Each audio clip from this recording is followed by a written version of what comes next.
Shri Chinmaya Sadgurave Namaha. Harihi Om. Humble prostrations to one and all.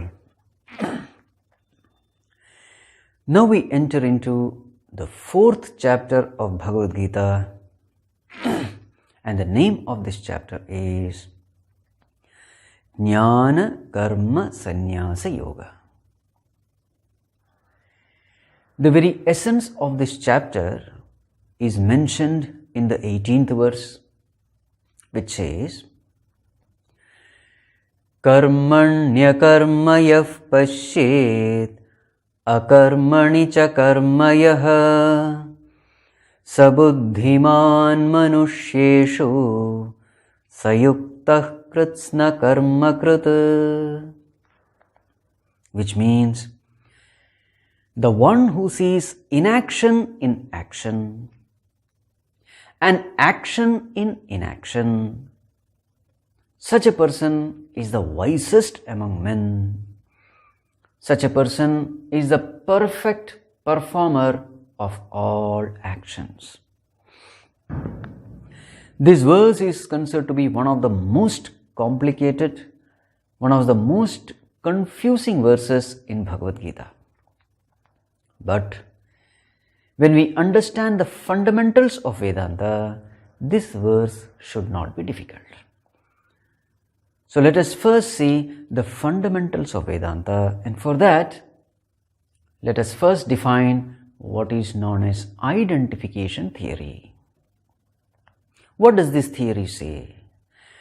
When entity A identifies with entity B, the properties of B appear to be the properties of A. To understand this theory, let us first see an example, the most famous example given by Pujya Gurudev, the film theatre example. So we all have this experience of watching movies in the film theatre. So as the film unfolds, we get engrossed into the movie. And let us assume that this is a very tragic, painful movie, full of miseries and sufferings. So then what happens? All the characters are miserable, and slowly as we get engrossed into the movie, we also become miserable. We also start crying and weeping. I entered into the theatre as a master, paying for my ticket, choosing my seat. I entered as a master, but very soon I degrade myself to the status of a slave, not having control over my own emotions. So what is the mistake which I have done in the theatre, because of which I degrade myself from the status of a master to the status of a slave? What is the mistake I have done? This mistake is called identification. I identify with the miserable characters in the movie, and soon their misery become my misery. Vedanta says this is the same mistake we are doing in real life also. Vedanta defines two terms. One is consciousness, the other is matter. They are known by various names. Sometimes consciousness is named Brahman, then matter is called Maya. Sometimes consciousness is known as Purusha, then matter is known as Prakriti. So Brahman, Maya, Purusha, Prakriti, Drik, Drishya, Atma, Anatma, Kshetrajna, Kshetra, Chaitanya, Jada. These are all the various names given to these two entities. One is consciousness, the other is matter. Now what is matter? Anything made of 5 elements is matter. What are the 5 elements? Space, air, fire, water, earth, Pancha Mahabhutas. Anything made of 5 elements is matter. So therefore, the whole world that we see around is matter. This physical body is matter. The mind and intellect, they are also made of subtle matter. Vedanta says there is only one thing which is not matter, which is consciousness. And what is it? It is the very I in us, the very aham in us.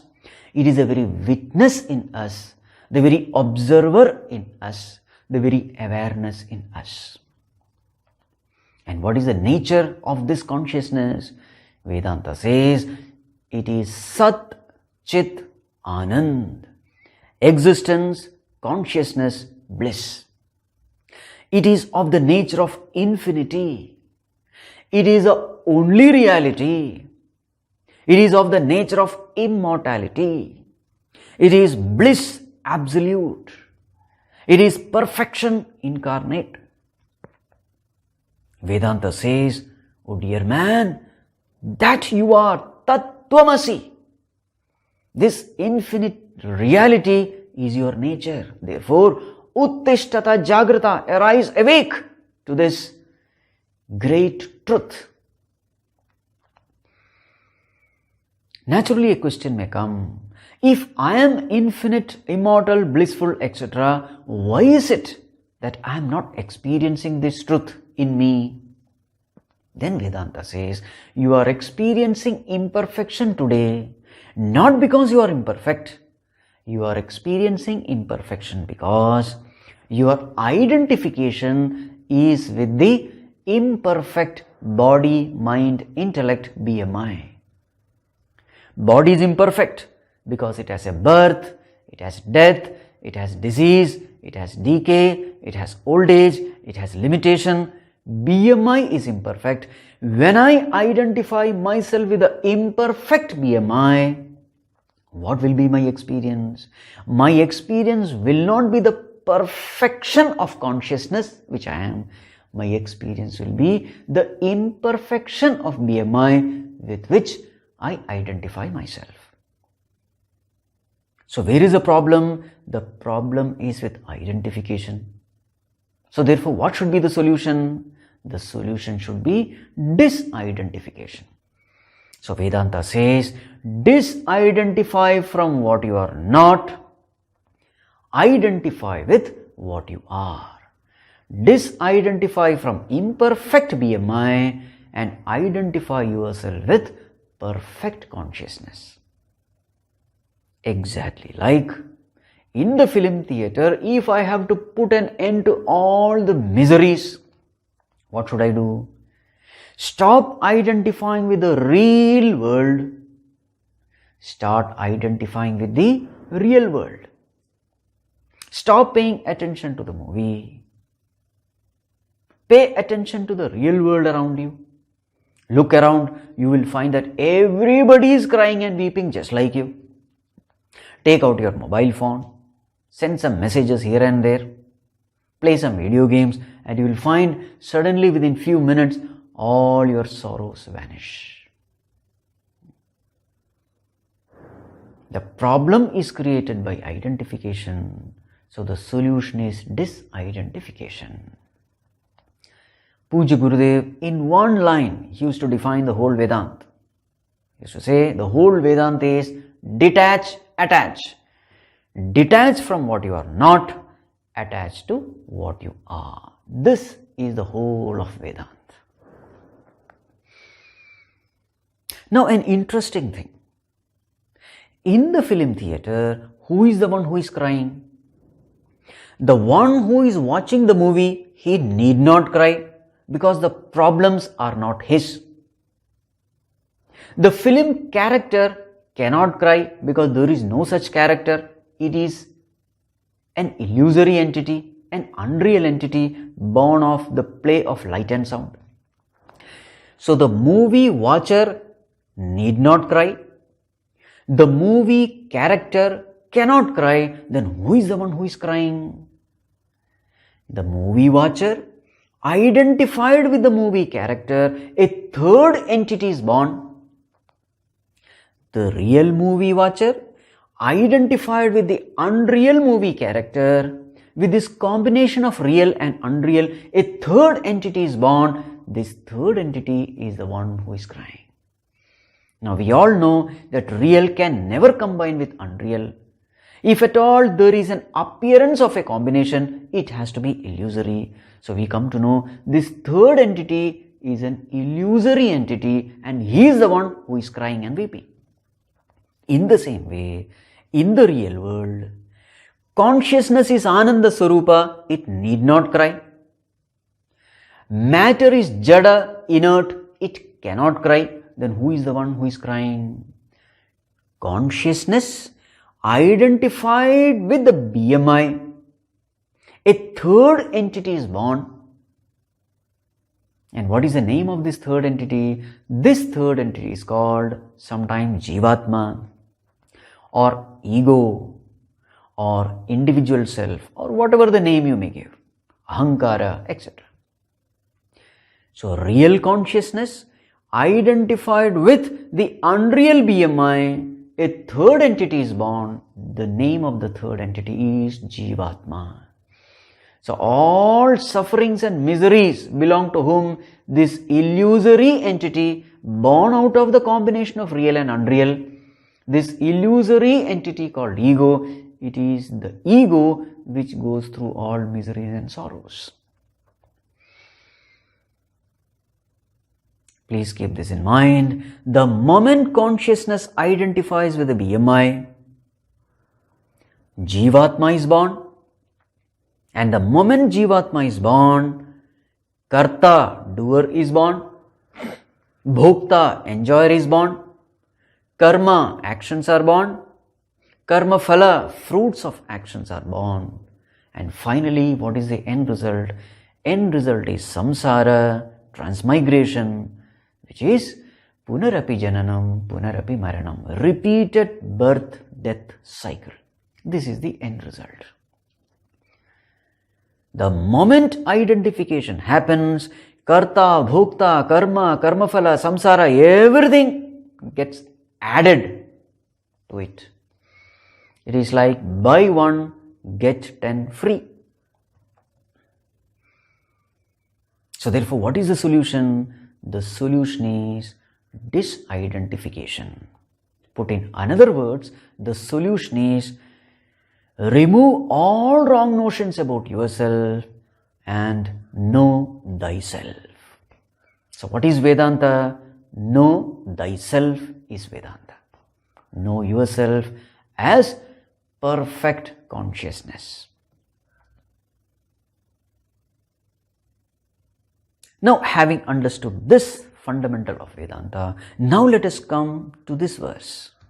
Now, in order to understand this verse, we will have to understand one more property of consciousness, and that is actionlessness. Consciousness lends sentiency to the inert BMI, because of which they are able to function. But this consciousness, by its mere presence, lends sentiency. It doesn't do anything. So one of the property of consciousness is it is actionless. Actionlessness is the property of consciousness. What about BMI? Let us use the term actionfulness. Full of actions. BMI, body, mind, intellect, they are instruments of action. So naturally, instruments of action must be full of action. So let us use the term actionfulness. So on one side we have consciousness, which is actionless. On other side we have BMI, which is actionful. So what does this verse say? This verse says, if your identification is with consciousness, then there is no action, because the nature of consciousness is actionlessness. But if your identification is with the BMI, then there is action. Now let us come to this verse. What does this verse say? Karmani akarmayaf pasye. This is the first quarter. The one who sees inaction in action. So this is the description of a Mahatma. So this Mahatma is immersed in activities. The BMI is fully active, but because he is a Jnani, his identification is with consciousness. So since his identification is with actionless consciousness, what will be his experience? His experience will be akarma, actionlessness. Though at the exterior level, at the outer level, the BMI is fully immersed in activity. So even when actions are being performed, this Mahatma is not doing anything because his identification is with actionless consciousness. This is karmani akarmayaf pasyet. First line. Now the second line. Akarmani chakarmayah. Now this is the line for an ajnani, for an ignorant person. What is he doing? Vedanta says even when he doesn't perform action at the body level, but because his identification is with the body, there is action. So here is this person who says renunciation of action is glorified in Vedanta, so therefore I will not do anything. So he is sitting quietly. All his efforts, with all the effort, he is trying not to do anything. So physically he is inactive. Mentally he is trying not to entertain any thoughts. So there is an effort involved in remaining inactive. He is practicing akarma. Vedanta says, even though externally it may appear to be akarma, actually it is karma only because there is effort involved in practicing akarma.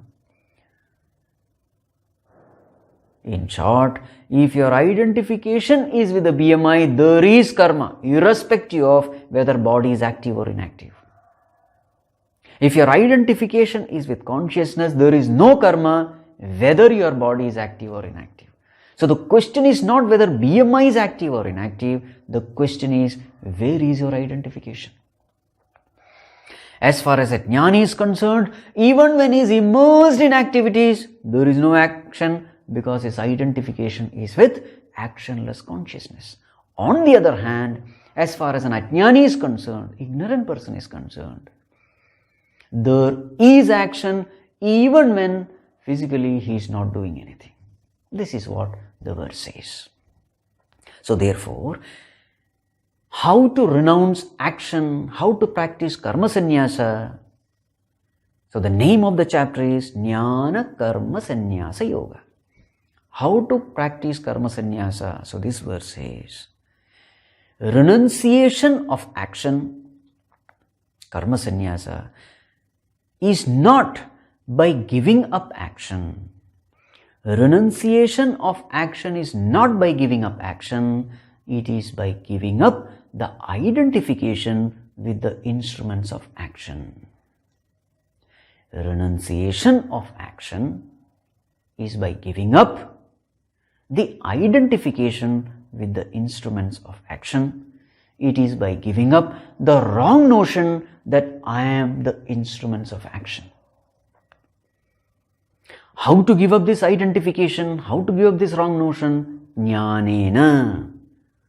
It is possible only through self-knowledge. So, jnanena karmanam sannyasah, jnana karma sannyasah. Renunciation of action through self-knowledge. Now this chapter is also known as Jnana Yoga, because in this chapter you will find so many topics related to Jnana. The very chapter begins with the description of Guru Shishya Parampara, the Jnana Parampara. Bhagavan says, Imam vivasvate yogam proktavanaham avyayam vivasvan manave praha manurikshvakave bravit. Bhagavan says, I gave this knowledge to Vivasvan, the sun god. Vivasvan gave it to Manu. Manu gave it to Ikshvaku. So this shows the glory of this knowledge. The glory of self-knowledge is that it has come directly from Bhagavan himself. Also, see the kind of people who are discussing this knowledge. The great ones in the society, the noble ones, the cultured ones, the most evolved ones, they are the people who are handling this knowledge. So this shows the glory of this knowledge. And Bhagavan says, I take avatar in this world now and then, and the main purpose of avatar is to revive this knowledge, because it is this knowledge which has the potential to transform even the greatest sinners into saints. This knowledge has the potential to transform Duratmas into Mahatmas. Such is the greatness of this knowledge. Bhagavan says, whether at the individual level, at the family level, at the social level, at the national level, at the cosmic level, at all levels, if there has to be peace and harmony, if there has to be welfare and well-being, then the root cause is this knowledge. It is this knowledge which is the foundation which gives peace and harmony, welfare and well-being at all levels. So therefore Bhagavan says, Sambhavami yuge yuge. According to the changing times, according to the changing society, I manifest myself in order to revive this knowledge. Bhagavan, how to gain this knowledge? Bhagavan says, Tadvidhi pranipatena pariprasnena sevaya upadekshanti te jnanam jnaninaha tattvadarshinaha.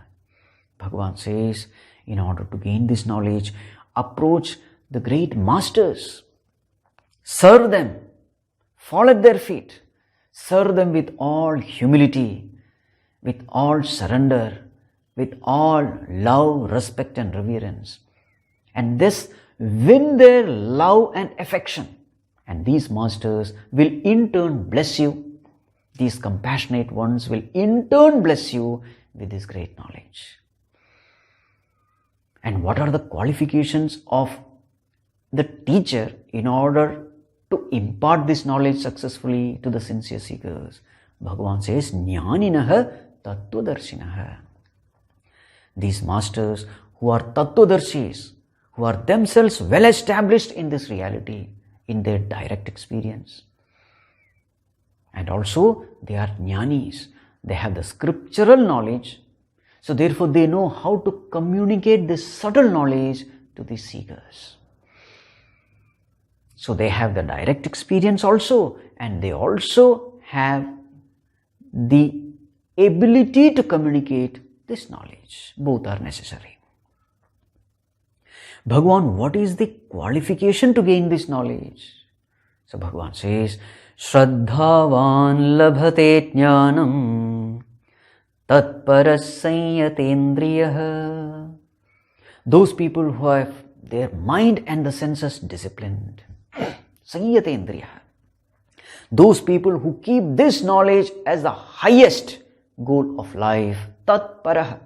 And therefore they are ready to pay any price to gain this knowledge. Because they are convinced that liberation is possible only through self-knowledge. Tatparaha. And also Shraddhavan. They have total faith in the teacher, in the teachings, in the scriptures. So such people who have total faith, who keep this knowledge as the highest goal of life to be attained, and such people who have mastered, disciplined their mind and the senses, such people are the fit students to receive this knowledge. Bhagavan, who will not get this knowledge? What are the disqualifications?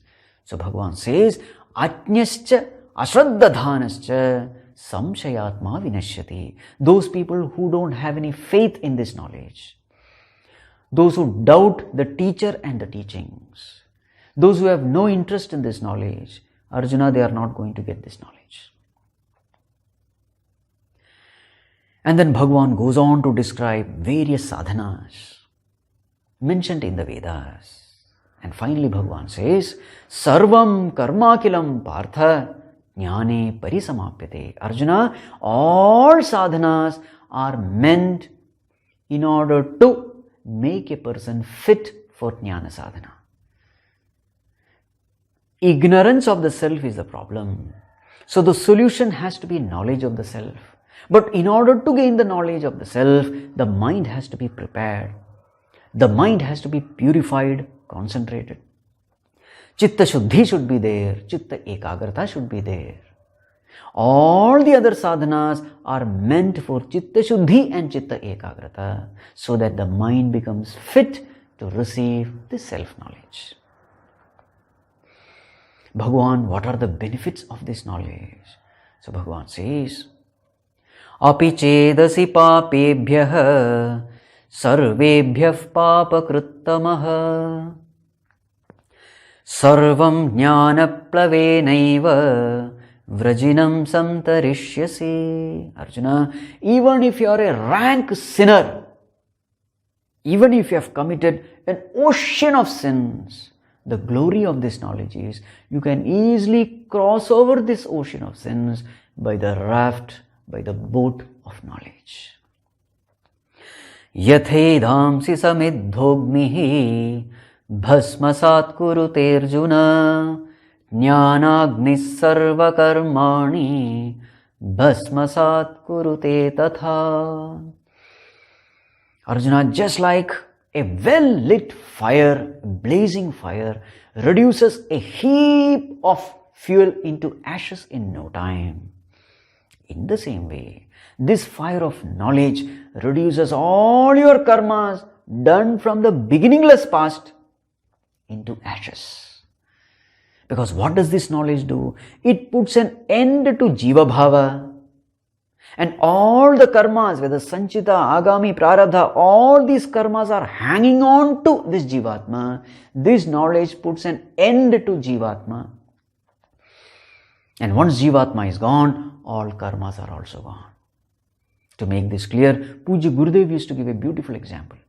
Suppose there is a criminal who has committed a lot of crimes and so many cases are pending in his name.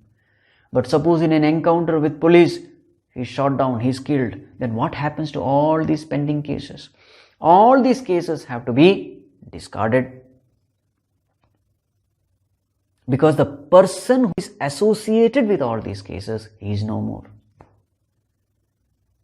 So in the same way, once the Jivatma, Jiva Bhava is gone, the ego is gone, all the karmas are also gone. Pujya Guruji used to make a beautiful statement. He used to say, the glory of this knowledge when compared to other sadhana is that all the other sadhanas, they destroy only the sins. The glory of self-knowledge is that it destroys the very sinner. And once the sinner is gone, who is there left in order to commit sins in the future?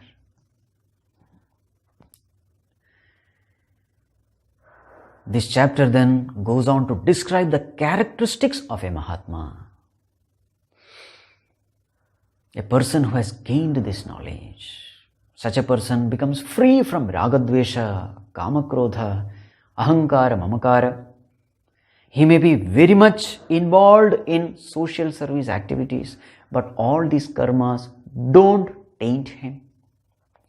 He is a Jivan Mukta, a liberated sage while living. And what is his vision of life? His vision of life is beautifully mentioned in the famous verse which normally we chant while taking prasad. And the verse is, Brahmarpanam Brahmahavihi Brahmagnau Brahmanahutam Brahmaevatena Gantavyam Brahma Karma Samadhina. What is the vision? What is the vision of life as far as this Mahatma is concerned? He sees only Brahman and Brahman alone. According to him, there is only my own self and nothing else exists. This is his vision. This Advaitic vision is the very culmination in the journey of spiritual perfection. This Mahatma gains. I sincerely invoke the grace of the Lord and the blessings of the entire Guru Parampara. May we gain this knowledge, get established in the self, and be free in this birth itself. Om Tat Sat. Om Purnamadav Purnamidam Purnat Purnamudachyate Purnasya Purnamadaya Purnamevavashishyate. Om Shanti Shanti Shanti. Harihi Om Shri Gurubhyo Namaha. Harihi Om.